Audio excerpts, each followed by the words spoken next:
Good morning, and thank you for joining us today. Stuart Rubin, and welcome you to this session on aircraft and engine parts integrity and records management. Aircraft and engine records integrity is at the forefront of our industry. As an appraiser, the traceability and validity of aircraft and engine records is essential for asset value retention, transferability, and operation. This was brought to a head in the wake of the AOG Technic scandal in 2023. So today we're going to discuss the importance of maintaining the integrity of aircraft and engine records, emphasizing innovative digital solutions that are designed to enhance management and preservation of these essential records. We've got two esteemed speakers who will be sharing their views on the topic with us today, Mark Yerger and Jason Reed. Mark is the owner and principal of MDY Services, an aviation consulting firm where he helps clients globally on both aviation operations and strategy. Mark retired in 2023 as the Senior Vice President of Tech Ops for FedEx, where he led a team that delivered over 250,000 on-time departures annually for the world's largest cargo airline. His team excelled at delivering aircraft and IT tech solutions that outpaced and outperformed OEM offerings while lowering costs. Prior to FedEx, Mark did a tour with the U.S. Air Force, spent some time with the Boeing Company, and did aviation and computer consulting in the late 1980s. Mark is currently working with Air Exchange, an airline-centric aviation e-commerce platform. He served on their board of directors for several years and is actively supporting the leadership team there. He's also a member of the Board of Governors for the Wings Club of New York and is a mentor at his alma mater, the Georgia Institute of Technology, where he earned his bachelor's degree in aerospace engineering in 1982. He's also earned a Master of Engineering Management degree from Christian Brothers University in 1992.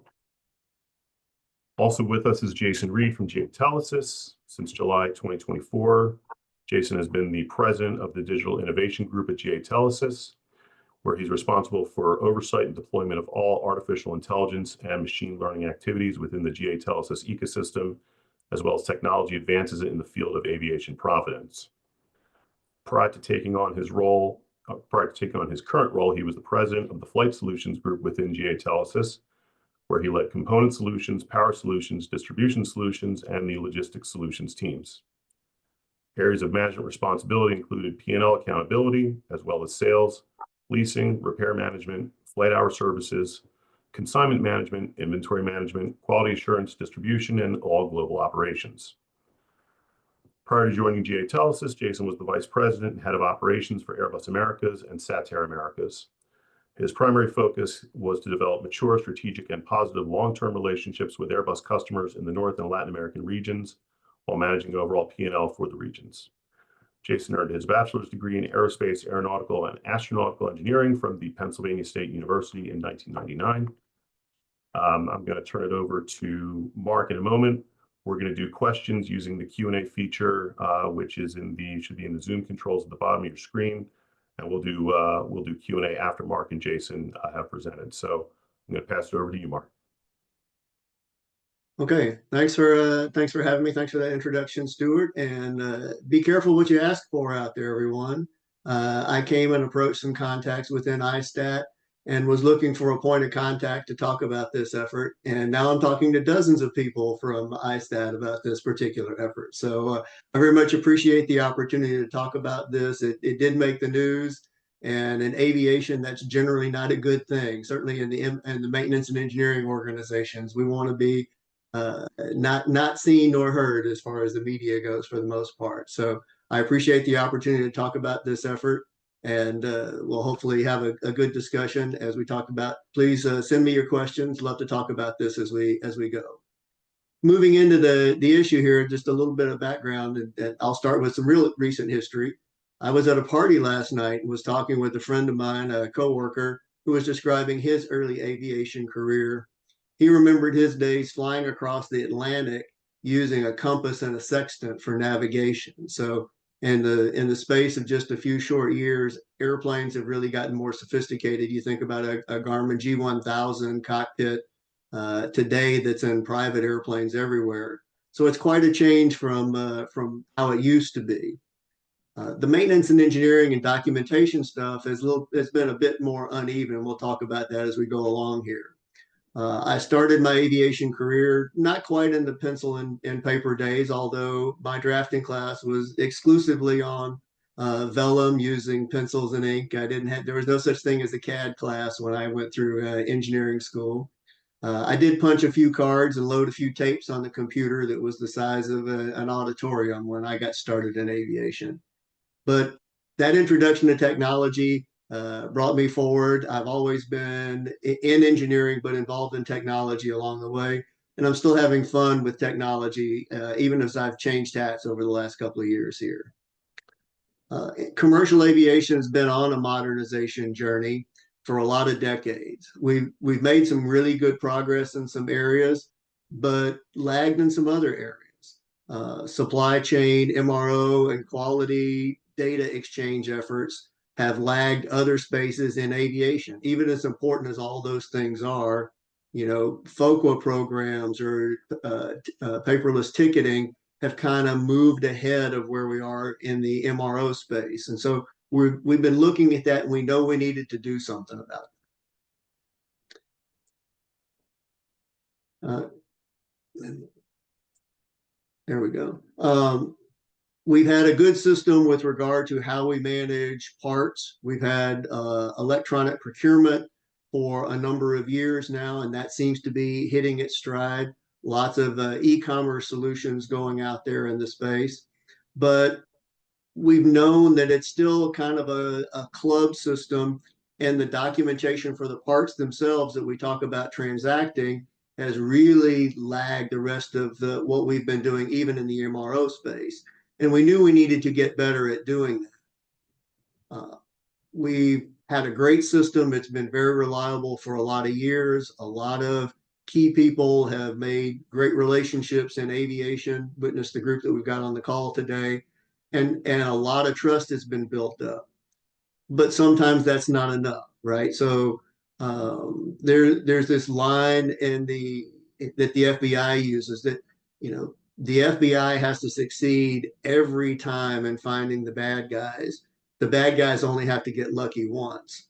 Well, for years we've known that there are bad guys out there. The headlines here, are from over the last 15 years or so, as people that we shouldn't have trusted quite so much have gotten into our supply chain and moved parts into the system when they really shouldn't have.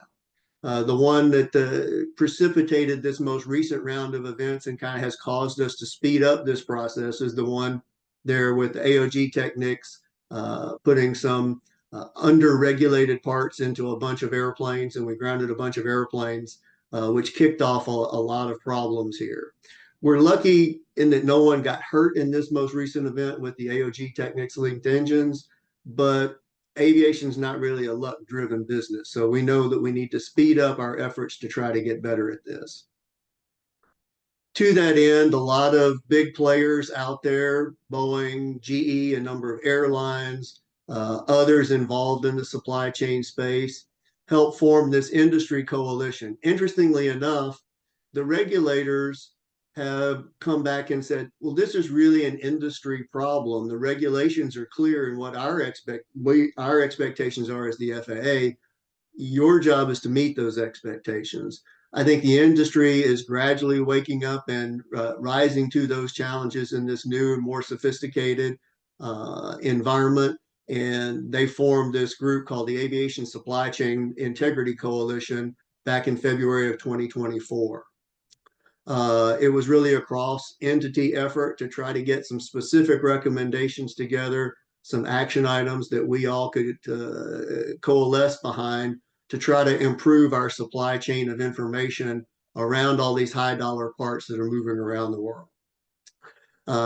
Experts on the team, regulatory experts, they had engineering and maintenance experts, they had some IT people on there that came up with, I think, a very good and credible and actionable set of recommendations. The team also interviewed a number of other stakeholders, including the folks that are presenting on the call today, Aero Exchange, GA Telesis, and others, helping to get that broad coalition of opinions on how to better manage airplane parts from their birth until their death in the commercial aviation ecosystem. It's pretty spotty right now. We do it more on a transaction basis rather than tracking a true digital twin. And I think Jason really has got the big picture. He's going to be talking about that more. And the second part of our presentation is how do we join the 21st century and look at this overall supply chain of parts and get our supply chain of information aligned with that. I'm going to look at it a little more tactically here. Uh, we've got a pretty big coalition of people that are already active in transacting airplane parts, right? Buying, selling, repairing, AOG orders, and so on and so forth. It's been primarily working with the buying and selling the commercial parts of the transaction. The regulatory documentation, the safety information was included, but it didn't have primacy of purpose in what this system was about. Uh, Over the years, we've known we needed to accelerate that because, in addition to the safety information, the regulatory information, there's a lot of great business information, a lot of learning that can come out of tracking these parts, who used them, what's the reliability of them that we need to have as we go forward as an industry. So this group of airlines and OEMs and suppliers have been working on adding these kinds of regulatory and reliability data into the supply chain stream, but it hasn't happened yet. The activities now that we've had from the AOG Technics forward has really spurred us into action to get going on this with a sense of urgency. And I'm happy to report today that we've got a lot of good things to show you that we're talking about here.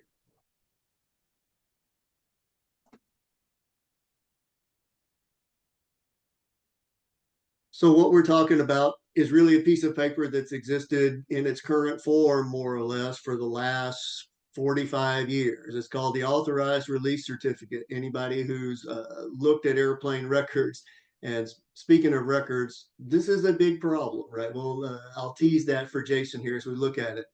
But we transact these parts, and this is what we get from the ecosystem to say, we know who the supplier is, we know who did the work, we know what kind of work they did, we know where the part came from before that, and all this very important information has been done on a piece of paper called the Authorized Release Certificate.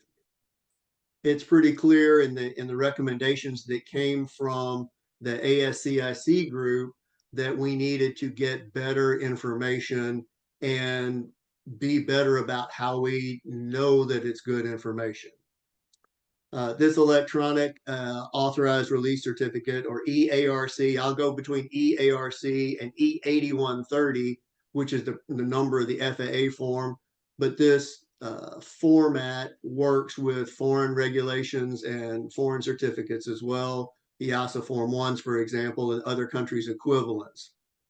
So this working group has come up with an electronic version of this authorized release certificate that can move between all the players that are already involved in our ecosystem. So it's not something that has to take a lot of new infrastructure, a lot of new cost, a lot of new contractual arrangements, because this data already moves. We're simply improving the quality of this data. So it's readily transferable between supplier and purchaser.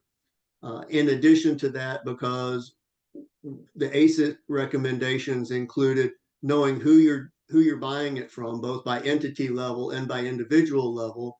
We want to make sure that this documentation can help us validate and verify that. So we've got things like electronic signatures. We've got the ability to encrypt it and detect if someone's tampering. Today, you can use a little whiteout on an 8130 and you're good to go. Today, this new system is going to be encrypted so that the document that's transmitted and the document that's received handshake to make sure that it's not been corrupted, it's not been tampered with throughout the supply chain. It's data rich. One of the things that as an engineer I've always wanted to do with this is get more granular in those blocks about what happened in repair, what happened in manufacturing. The rest of the players on the team have agreed that we've got to get better configuration better repair history, better reliability information. So this new form and format has a container for all of that useful information, where today it says the repair is on file at a certain location. One of the things that I think is going to help us launch this into the system pretty quickly is that it doesn't require a lot of heavy IT lifting. The security protocols, the ability to move this back and forth, and the architecture is something that's pretty straightforward. It's a few lines of code here and there that get added to the system, and I think we're going to be able to make this information available to the general aviation community to help bring this forward, and that's what we'll be talking about a little bit later here.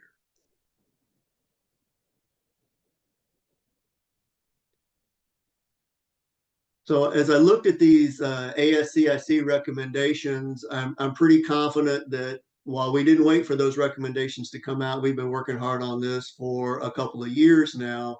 We're in a pretty good spot with what the rest of the industry thinks is needed with regard to this EARC. We started, if you look in the middle left column there, the short-term document traceability, really where we started was this digital authorized documents, and make sure that we had the ability to authenticate, what facility it came from, who signed it, are they legal to sign it, what traceability can we have. That purple box was where we had focused. As the ASCIC recommendations came out, we said that we really got a great start on the rest of these green boxes, right? So that we got an industry database that can confirm that the supplier is authorized to, sell these parts or maintain these parts. We've got the ability to establish industry standards through this process, because we have a pretty big coalition of people already working together. So we're tweaking those rules and not having to invent something, which I really think will help us bring this forward in a fast manner.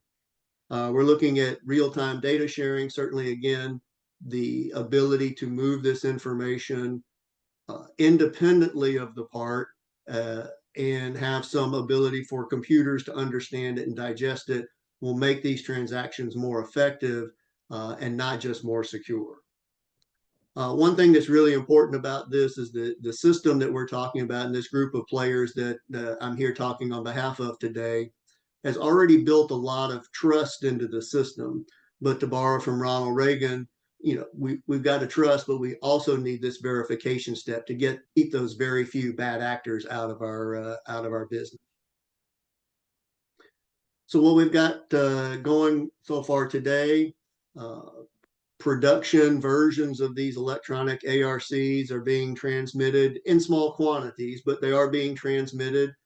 A number of airlines have already planted the flag out there to say they're going to be taking this as part of that digital data stream when they get their parts and when they order their parts and repairs through the system that we're talking about here, which is called Aero Exchange or Aero Repair, Aero Purchase, Aero Buy or Aero Repair. These expectations are going to help push some of the supplier community, but we've had great support from the supplier community already. A lot of volunteers are coming forward saying this is going to make their life easier as well, because generally they've had to put something in place to generate these funky 81.3 forms when they've already switched to ERP and so on and so forth. So I think it's a win-win from that perspective. I think that we are looking more at how to implement, not whether or when we're going to implement. That's a big rock that's moving already down the hill here. So I think we've got a lot of momentum in getting these encrypted and secured 8130s out into the environment where people are going to be able to use them more effectively. On the flip side, we know that everybody's working at their own pace. So nothing in what we're doing should, from a technology perspective or other business perspective, cut anyone out of the process. We're not trying to say that we're cutting off paper documents from suppliers who aren't compliant, but expect the customer base of airlines in particular to raise the standards that we want these encrypted documents.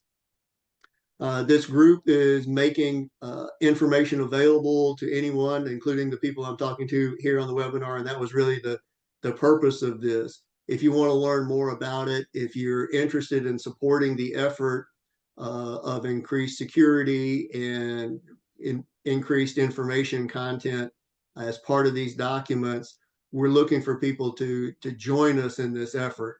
So we don't want to tell everybody you've got to go build your own standard. We're working in a cooperative environment, and that's why we're here asking for ISTAT members to consider the process and see how it may fit in what they're doing as they support lease transactions, purchases, appraisals, and so on and so forth.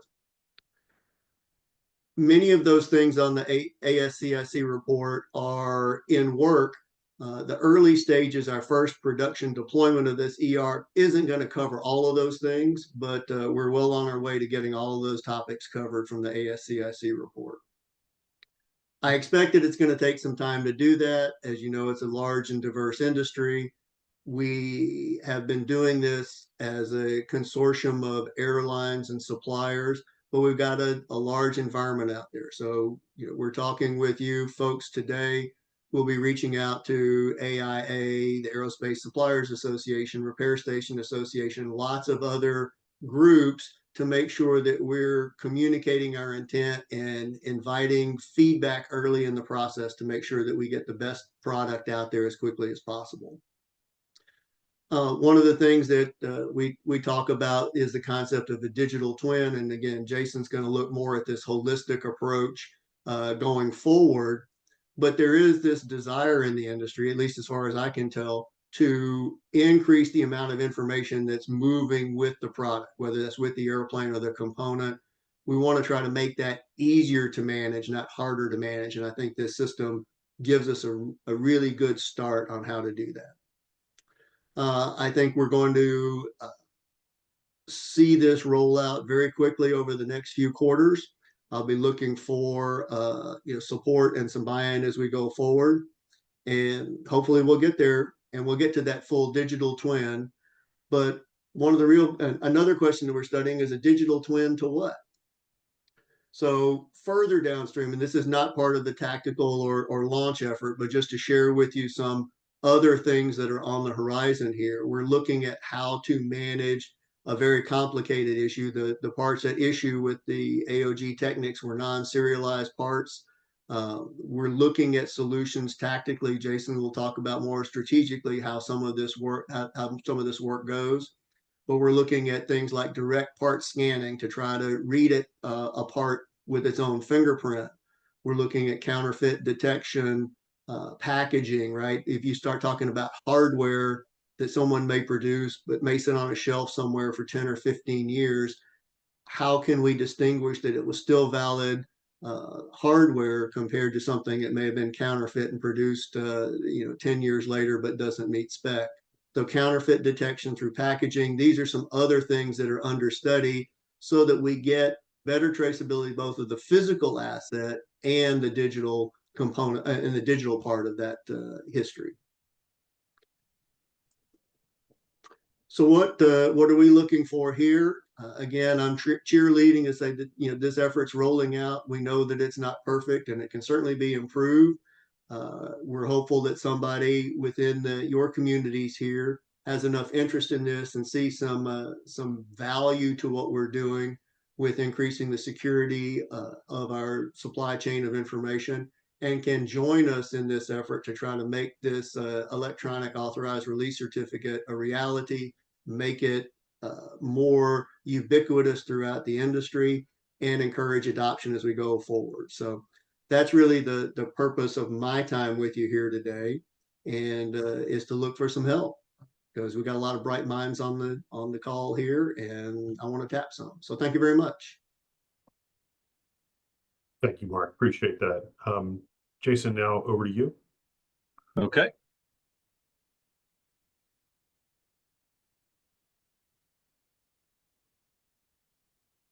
Should be in presentation mode here momentarily. Let me make sure I have the right setting.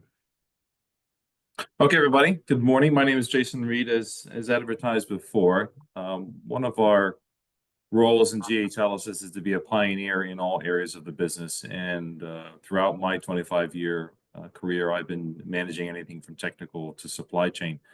Moving into the digital side of the business, the AI, ML side of the business was a natural progression as we have implemented a lot of that technology into GA Telesis and are doing so further.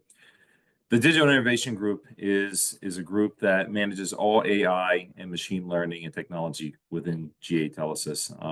What our goal is obviously to grow the company and to grow the technology within the company, but also to pioneer change in the industry.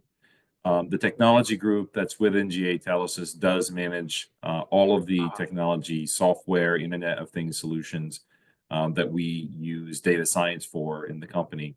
And what better use to do this with is on this topic of supply chain management. As Mark alluded to earlier, the topic of fraud in the industry is something that's unfortunate, but it happens. And the reality is that the technology today, something as simple as Adobe Acrobat Pro on your PC, enables people to now change documentation within the industry. So I'm going to start out with a fun slide. This is a slide that I presented in March of 2020, just before the pandemic, at an Aero Exchange conference. This is the paperwork that went along with 19 engines that my staff purchased back in 2018. This is PW4 engines, 2,000 square feet of paperwork. You can imagine the amount of time and human resource it takes to go through all of these banker boxes, of which has thousands of documents each, to justify purchasing these assets. So after months and months and months of human intervention, we were able to go through all this paperwork. And if you go through the paperwork, you determine one thing. One, it's okay. Or two, it's not okay, the paperwork's wrong.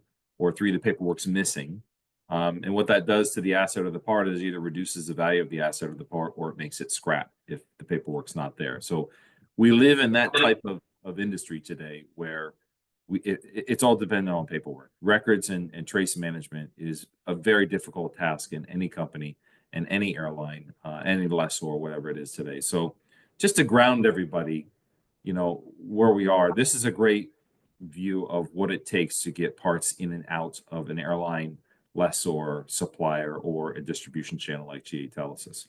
So I'm going to throw a slide up here just to show you how challenging this is to the aviation industry. So I'm not sure if it's laziness, if it's stubbornness, if it's lack of progression that we want. There is modernization in certain areas of aviation, but on the supply chain side, we just don't have it. And 55 years ago, if you take a look, there's a tool on the bottom right of that slide. That is a slide rule.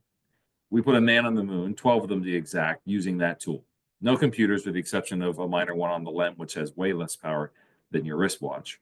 And even that failed on the first attempt. So going back 55 years, we were able to put a rocket, Saturn V rocket, on the moon. But yet today, we have to deal with this still, which is unbelievable. And the example I use is whenever I go into the car dealership with my car and say I need a repair or I need something done, they don't ask me for a piece of paper. They say, okay, we'll take care of it. We know all the records of your car. We know every part number installed, every serial number from the factory, etc. I even tested them. I have a 1967 classic car. Took it in to have something done, and I said, do you have the records? They said, give us 1 hour, we'll have it for you. So I called my friend in Detroit. I said, do you really have these records? Because he was an executive at GM. He says, yeah, I got it. And they sent it over to the dealer for a 1967 car. They had all the records. They didn't ask me a single thing for a piece of paper. So somehow other industries have taken care of this, and aviation along the way has not. So how do we fix that? Reality is there is a solution, and it is not hard. What we need to do in terms of our vision of going forward is moving from paperwork to something called NFTs, non-fungible tokens. It is a digital twin of a part. So think of having an asset. I'm holding up a pen here. This asset, this pen, now has a digital twin somewhere in the blockchain. Okay, so that NFT contains records of many, many things. And I'll go through what an NFT can hold. But this truly is how to solve getting a part into a blockchain format so we can make it anti-fraud. So what we're trying to achieve here is this. When a part is born, it will receive an NFT, and then it goes through a life cycle. That could be anything from installation on the aircraft at the manufacturing line, into operation at an airline, part coming off of the aircraft at the airline as well, going into a repair cycle at an MRO, going into a distribution center, whatever it might be. There is a cycle and a timeline of everything that happens to that part and that NFT throughout its lifetime.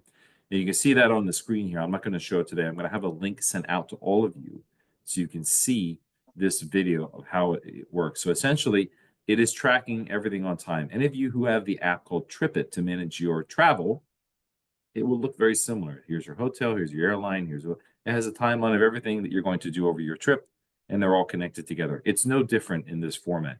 How do we link the entire life of a part all the way through birth to scrap? So not very challenging to do, but here's I'm going to skip through there quickly. Here's the reality of what an NFT is. An NFT has everything that's happened to the part throughout its life. No different than your birth certificate. Once you go through life, you get a resume over time. Your resume includes everything you have done outside of your personal matters in your lifetime. And it's no different for an NFT. So it has an identifier, the status of the part, all the back to birth trace records, everything is in there in a digital format. And I'm not talking about PDF. I'm talking about real digital format in the blockchain. Anything from bills of material throughout the life of repairs, bills of sale, on and off logs, SB and AD status, any maintenance history, no fault found, warranty information, whatever it is that has happened to that part. If it's been on a logistics carrier truck, that could go on the blockchain as well. Everything that is going on in the life of the part in that digital twin format would be on there. And the way that it works is you put this into the blockchain, and not just the blockchain, but Web3, and I'll talk about that in a minute, and you need a key to read it. So basically, you create smart contracts between whoever owns the part at the time. Let's say an airline owns a part. If they send it into a player to have a repair done or distribution center, there has to be a transfer of data going back and forth. The airline owns the part, they're owning the data at the time. They had to create the safety of that data and enable suppliers to work on that data. And here's how it would work in real life. Part comes off an engine or an aircraft from an airline. They send that into distribution center or MRO. One of the first key drivers of change that has to happen is, besides what we used to know as paperwork, the NFT, there needs to be cutting edge vision technology driven this. This is the secret sauce. So I'm gonna give you an example. I have two pens here. I'm gonna hold them up from my camera. They're exactly the same, right? If you were to put those two pens into the vision technology that we have access to, the vision technology will tell you that those two pens are not exactly the same. The reason is, in any manufacturing process, there are tolerances involved in that manufacturing process. Anything that we hold, whether it's our cell phone, pen, a car, whatever it is, any widget we have on a countertop, if you put the technology into this package, it will tell you exactly which one is which. Even if it's not serialized, it will know that this one is part number A, this one's part number A, but this is part number A, which is exactly the same with a different serial number. Because that part has different tolerances. It may be 1/1000th off on one of the walls. It may be 2/1000th off over on this valve. It might have a scratch or grease or oil on it. It will know exactly which one is which throughout its lifetime. And that is key to really driving this change, because we look at the area of what AOG Techniques did. This was falsification of records. If the technology was applied to the part as well, the AOG Techniques situation would not have happened. You can't call something new when it's used and has deformation, scratches, greases, and oils on it, because the technology would have said that's not new. When the receiving person would have received that part into the airline, they would have known immediately that's not new. The paperwork says it's new, but it's truly not. There's a fraud here. So vision technology is really the key, besides getting the data into the blockchain and Web3 technology, to drive the full solution. And we've partnered up with Lithion to drive that together with as well. A lot of companies out there that do this, but Lithion is one we've partnered with because we believe they have the industry experience and they are already doing this in practice with other industries around the world as well. Once all that information comes off the aircraft, the asset, the vision technology is there, you update the NFT. So if it goes through the repair cycle, all of the cards, the journey cards, the bill of materials, all the records changes, anything that's done, the 8130, whatever airworthiness documents going with it, that all now gets put into the NFT. And that information is readable. It's not a PDF scan. It is true readable information. Now, to give you an idea what an NFT is on the blockchain, or even better yet in Web3, once you put it into the Internet of Things with blockchain, we're going to drive that into Web3 technology. Web3 is the next evolution of safety and security and anti-fraud in the industry. So this is real James Bond stuff here. This is like thinking, okay, think of a file on your computer. You can click on that file and it opens data for you. You can see a Word document, a PowerPoint, or whatever it is. Instead of the file being in one piece, Web3 decentralizes data. So what we're going to do is we're going to take that file and we're going to break it up into 1 million pieces. The only way that you can read that file is if you have that key. The airline needs to give you the key so you can read the file and you can edit the file in Web3 technology. If you don't have that key, you can't get in there and fraud it. No way, no how. And that is the beauty of moving the blockchain and into the Web3 technology is this protects all provenance in history of parts going throughout its life cycle, so there is no fraud capability. Humans make mistakes. Humans may enter in data that's incorrect. There's ways to correct that. But we're focusing on making sure that we're safe and secure with all the history of something from the history going forward. The real driver behind all of this is transparency. Transparency opens the door to a lot of different things. First and foremost is algorithmic approach. And when I think about that is think how wide you could take this information that's in the blockchain. I'll give you an example. If an AD comes out on a part and there's the ability to read how many parts, or sorry, how many actual parts and how many aircraft have been updated to this AD status, there is the ability now in the blockchain to say, I know exactly in seconds how many aircraft have been modified to this AD status. Think of a lessor. A lessor today, think of that paperwork picture I showed you. A lessor today, when they take an aircraft back from lease, they have to verify that the lease return conditions are indeed intact.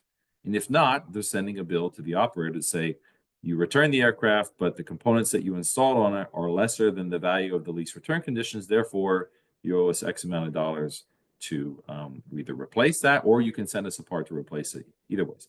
That takes months and months and months to figure out that process. So from a lessor's perspective, imagine having a key to the aircraft when it goes out. And when it comes back in with that same key. And the key immediately says, okay, here's the beginning of the contract, here's the end of the contract. Do all the conditions match? And they will have that answer in literally seconds. It will not take months and months and months and paperwork review, et cetera, to go through the process of figuring out, is an aircraft coming back the way it should per the return conditions? It will happen in seconds. From a lessor's perspective, that's gold.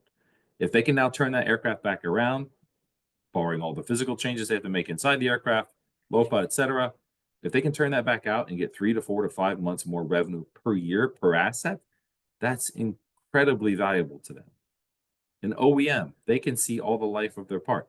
They give guaranteed MTBRs to Airbus and Boeing, and when that aircraft is now going out, there's an actual MTBR. Is the actual MTBR matching the GMTBR that they signed up for when they put their product on the assembly line?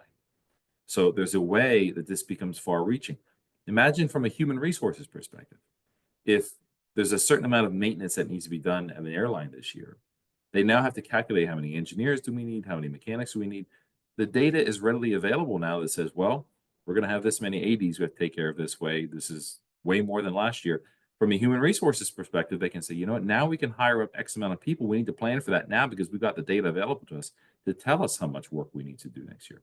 So this is far-reaching, the way that this happens. And quite frankly, this is not hard. It's just a matter of putting the focus on it, which is what we're doing to drive the solution.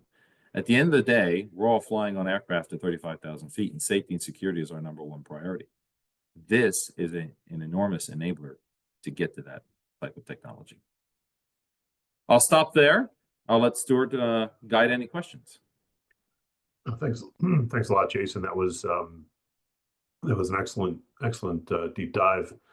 We do have a couple of questions, and the first one is, and this is going to go to you, Jason. Is there a risk to the key getting lost and losing access to the part history? At any one time, well, there's a lot of debate about the key. Who owns the data? Who owns the key throughout this? And quite frankly, GE TELUS is not going to own this system. We're just developing it, so it's our donation to the aviation society, whether ICAO, IATA, if the airworthiness authorities own this in the future. There has to be a fail-safe backup system, obviously, for anything that's out there, and usually that resides with the airworthiness authorities. It's up to them ultimately. Airlines and airworthiness authorities typically drive change in the business. They hold what's called the biggest stick, basically. If they say get in line, you got to get in line. So there is a redundancy system that's to be developed with this, whether that's with the manufacturer of the software, such as us today, or with the governing body who owns the right to the management platform in the future. Yeah, that's a good question. Frankly, I was thinking of that as well, because when you think about, especially when you have lessors that have aircraft on lease to the airlines, they have a PBH agreement. So the question of who owns the data, it's one that we always kind of wrestle with. Another question, how will the data, when it's entered, be vetted for omissions or errors? I assume it will be, but is there a system that you guys are working on to ensure that the data that's entered is is error-free and omission-free? The data itself has a history. So if something doesn't match up with the history or doesn't tag on to the history, it's going to tell you right away, immediately. Again, humans can make an error if they enter the airworthiness certificate information and they forget the dash number somewhere. There needs to be the ability to modify that, whether that's from an OEM perspective or whatever it is. Again, it's basically saying, let's take the majority of the problem out of the way, which is the fraud problem. Omissions or errors is something that you can have the ability to change. And most likely the airline is going to control that ability because they own the part, they own the data that goes along with it. They've said it's okay for their certificate to fly. So again, most likely the data holder at that point in time is going to be able to manage that. On the short version, the electronic ARC, we're looking at what fields would require that level of scrutiny and oversight, right? To make sure that a valid certificate is on file with the FAA, to make sure that the signatory is still qualified to release the part, make sure that the repair station certificates match the part number, and so on and so forth. So the initial launch will be, one that has a fairly low level of error and omission automation built in. But we are going to have the ability to, under this system, to send the draft between a supplier and the receiver, as Jason talked about, usually an airline, in order to find those errors and omissions before the paperwork is signed and before the paperwork is released. Those things where you send a part in for a mod and it gets a part number or a service bulletin effectivity. The customer thinks it applies to the part. When they get in and start doing the work, the service bulletin is not applicable. Getting those errors and omissions addressed is part of the process thinking, but we're not really that close to saying that all of those things are going to be checked by the computers. We're making it easier for people to check. We are going to have some computerized checks, but the customer is still going to have to do some validation as well. So I guess, so Mark, you kind of answered the question, but following on to that, I mean, if there's an error that's found at a later time with a different operator owner, if the aircraft's been transferred, will they be able to go back and correct the legacy documents?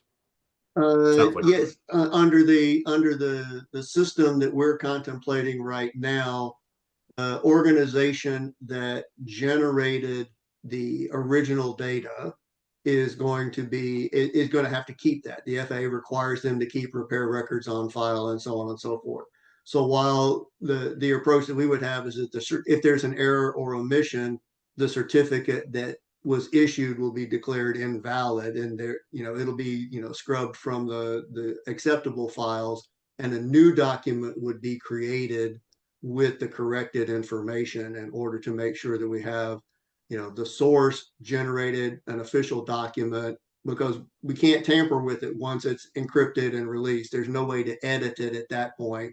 We simply have to go to a new version with an explanation of why that new version came into being. So another one for Jason, and I actually had written this one down as well, but is the biggest barrier of entry for companies moving towards the NFT approach the cost of the Vision AI system, or do you believe that to be something else? We don't want to make it a barrier. We want to make it easy. The goal is it's either a subscription service or something that's via each imprint into the blockchain technology, which is what others are doing in the technology space of all the vision technology. So it shouldn't be something that's very difficult. The most challenging thing, if you want to call it challenging, at least in the IT world, is how do you get an API that takes the data of Wilbur, this technology, which is an acronym, by the way, or Wilbur. Take this technology and then you drive it into your quantum system, Oracle, SAP, Smart 145, whatever ERP system you have. Again, that's child's play for most IT professionals. We're making it so that it's an easy plug and play environment to take this and implement into the supply chain. Again, if it's hard, people are not going to implement it. We're making it as simple as possible so that people will want to adopt it. Yeah, and I assume it'll be available, to anyone for input or due diligence, especially thinking of kind of smaller companies that might be a bit more cost conscious. Yeah, anything you do today costs money. Quite frankly, the system we're developing, the Wilbur technology, has the ability to replace certain functions within the company. So even today, we're going into an environmentally friendly aspect where some jobs are lost, but they're moved over to this side. They're not truly lost. They're transferred. It's the same thing in this environment as well. This technology is going to help you focus your people, so to speak, on the more important roles within the company and let the technology do the work for you. And on our release strategy for the eARC, we understand that journey is going to be at a different speed for different organizations. So we'll be able to accommodate today's version of a smart form, right, which is the PDF that Jason said can be edited with Acrobat, but we'll be able to still encrypt that along the way. We're also going to make these tools available, so they're actually for the really small suppliers who don't have an ERP would be able to go online and use some provided tools in order to generate this document and get it encrypted so that it is secure from that point forward. So I think we've got some crawl, walk, run options available for people of all sizes. One of our most active participants right now is a relatively small MRO organization that has already automated collecting all this data. So they're really just instead of generating that PDF, they're filling out the DTD and the schema and sending it electronically. So even for some relatively small shops, it's not been a cost question. It's been more of a timing and commitment question. Besides safety and security, just like the electronic 8130, the main driver there is efficiency, actually. If a supplier is providing electronic 8130 and heads into an airline, the inbound process of an 8130 and the quality process is much faster. It's much safer. So there's a benefit to implement it, not just from a cost perspective, but also you get paid back. Everything's an ROI on the efficiency side as well. Yeah, it was actually, when you showed the picture of the records, the records for 19 engines that you transferred, I got to thinking about, when lessors take back aircraft.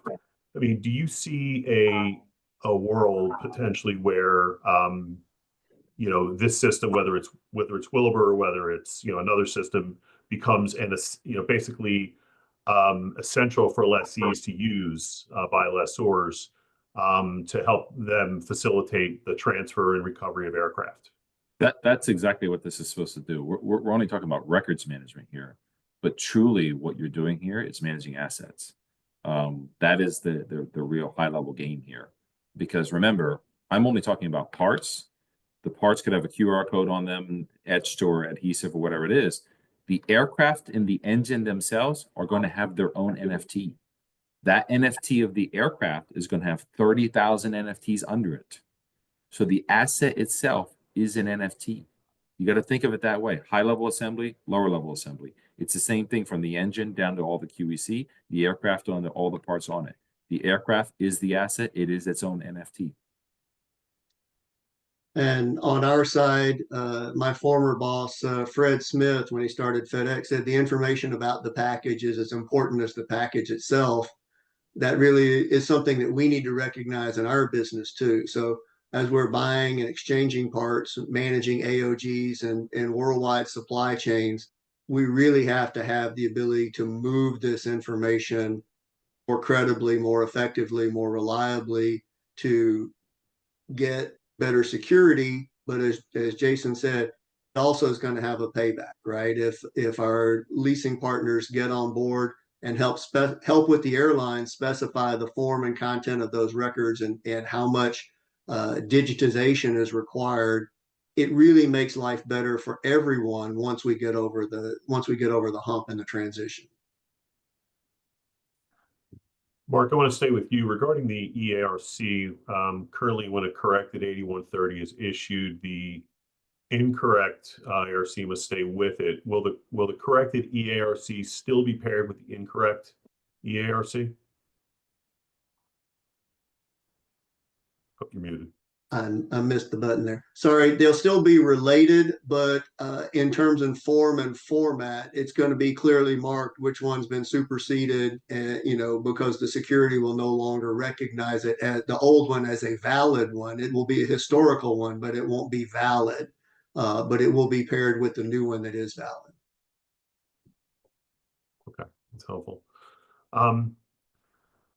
Jason, do you expect these new technological developments to increase or decrease the number of market players offering aircraft parts? The number of aircraft parts players in the industry is typically driven by liquidity. Anybody with $1 million can go out and buy an asset these days. I don't foresee that this product enables more companies. Quite frankly, I think the product may have a different effect that some companies who don't like to play by the rules are going to say, we're out because there's now control.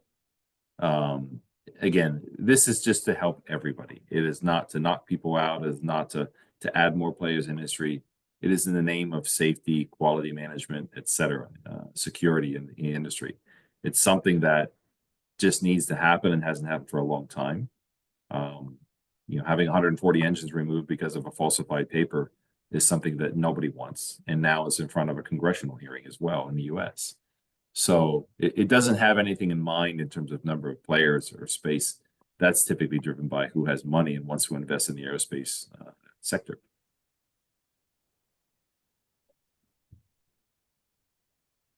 So it's a good question. So both of these steps, the EARC and the NFT, are big steps for the industry. It'll take time for it to be generally accepted industry-wide. Do you both have a goal timeline for the transition? I'll start with the EARC. I can tell you that a number of major airlines are already beginning to incorporate the requirements for the EARC in their supply chains as the required, preferred, and then the required form and format for this documentation. Those instructions are being put in by the airlines as we speak. A number of players are on board with it. So I think it will be a few years before it becomes really widespread. but I think that we'll see substantial usage in the next 12 to 18 months. Agree 100%. So our product will be available by the middle of 2025. We're going to implement it first within the company, take it wide. There are enormous amounts of presentations and diligence that needs to take place in the industry with the airworthiness authorities, with the airlines, with the suppliers, et cetera. That's going to take some time. It is a disruptor. But as Mark said, I agree 100%. This is going to take years to implement. But when is the best time to plant a tree? Is it the fall? Is it the spring? It's now. If you don't plant it now, you're not going to move forward. And I give everybody the example. Everybody says, why didn't anybody do this before? And I said, well, I don't know. And they said, well, how do you know it's going to work? And I said, well, I hold up my iPhone. And I said, in 2007, nobody had one of those in their pockets. In 2010, everybody had one in their pocket. So they just needed a solution. And we're developing that solution so we can say, here you go. We've made it easier for you. And at that point, adoption becomes different because you actually have something tangible in your hand. But it will take years. Is there a requirement? I mean, Jason, you rattled off the number of stakeholders that you need to have buy-in with. Presume it's necessary to get cooperation from OEMs. Do you see any challenges on that front?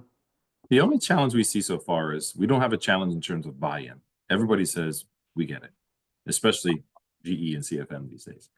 But the challenge is which blockchain technology, which language you're going to use, et cetera. That's the biggest argument that I see from all the players out there is where are you going to put this? So the idea is we put it in a place where you create a blockchain technology, or let's say a cover. So if everybody wants to use their own blockchain languages, you need to have a cover that is able to read all of those different blockchain technologies. Getting everybody to agree on one Web3 technology, blockchain technology is not easy. But if we get it into the right format of what to do in terms of the airworthiness authorities, where the airlines want us to drive it, we'll focus on the area of 80-20. Where does that need to be? And at that point, I use the example of DVD and Blu-ray. You remember when both of those came out, there was a battle. Which one are we going to use? Some people were buying the DVD, people bought the Blu-ray. In the end, the Blu-ray won out, and everybody switched over to Blu-ray.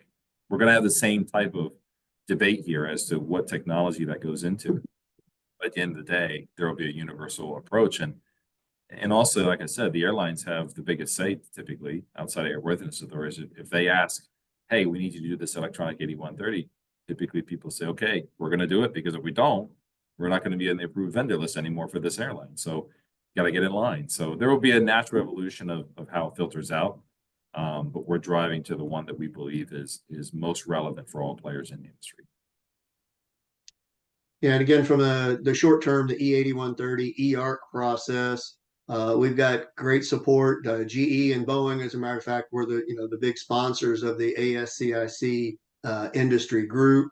So they're very enthusiastic about making sure that their interest and the interests of their business partners are represented in this effort to fight fraud, reduce risk, and make sure that life is better in the next few years rather than more complicated and more risky. I appreciate it. We're almost up on time. I think we've got one more question, and this is going to go to Jason. Who will be the admin that will control the validity of the information and updates, such as errors provided on the blockchain? Look, whoever owns the product at the end of the day owns the product, and they own everything that goes with that. We're involving the ASA community. I'm on the board for ASA. We're involving the ASA community early. We want them to be cheerleaders to the effect of, this is how it's going to work. We'd like you to be on board. This is technology. This is how you enter data, whatever it might be in the future. So, that entire supplier community will start singing the same language naturally, because it's part of ASA perhaps in the future as well. But at the end of the day, there will be a programming language that's held by the owner of the product, whoever that is in the future. They will be responsible for making sure that all others speak the same language. Thank you. I think that is all the questions that we we have. So Jason, Mark, thank you very much for the time, and thank you all in the audience for attending, and hope you've enjoyed it. This will be available for download on the ISTAT website. I know I think there were about 200 plus people registered. I imagine we'll have some folks that will download it. But appreciate the time. Happy holidays to all, and Happy New Year. I look forward to a prosperous and a healthy 2025. Thank you. Thank you all. Thanks.